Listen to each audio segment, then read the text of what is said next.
ഹിജ്റ 1446 നിന്നും 1447 കടക്കുമ്പോൾ ചില ഗുണപാഠങ്ങൾ നാം ഉൾക്കൊള്ളണം.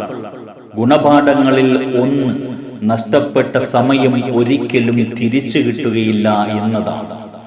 ജീവിതയാത്രയിൽ നമ്മിൽ നിന്നും പലതും വിട പറഞ്ഞു പോകാറുണ്ട്. വിട്ടുപോകുമ്പോൾ നാം ദുഃഖിക്കാറുണ്ട്.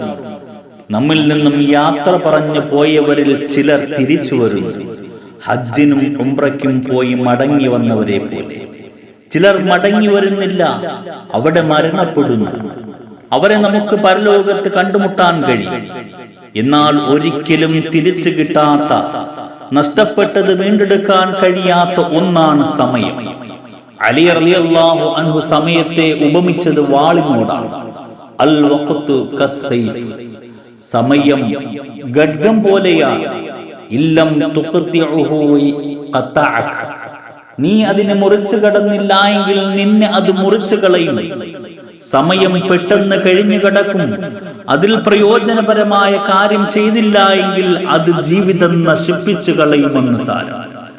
സമയം പാഴാക്കി കളഞ്ഞവന്റെ വിലാപത്തെ കുറിച്ച് അല്ലാഹുവിന്റെ ഖുർആൻ പറയുന്നുണ്ട്. റബ്ബി ലൗലാ അഖർതനി ഇലാ അജലിൻ ഖരീബ് ഫഅസ്സദ്ദഖ വഅകും മിനസ് സാലിഹീൻ. എന്റെ രക്ഷിതാവേ, അടുത്ത ഒരു സമയത്തേക്ക് എന്നെ നീ പിന്തിപ്പിക്കുകയാണെങ്കിൽ ഞാൻ ദാനധർമ്മം ചെയ്യുകയും സൽവൃത്തരിൽ പെടുകയും ചെയ്യാം.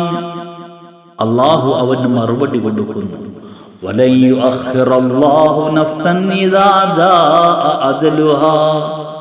ഒരാളുടെയും സമയം എത്തിയാൽ അല്ലാഹു പിന്തിപ്പിക്കുകയില്ല. വല്ലാഹു ഖബീറും ബിമാ തഅമലൂൻ. തീർച്ചയായും നിങ്ങൾ ചെയ്യുന്ന കാര്യം അല്ലാഹു അറിയുന്നു.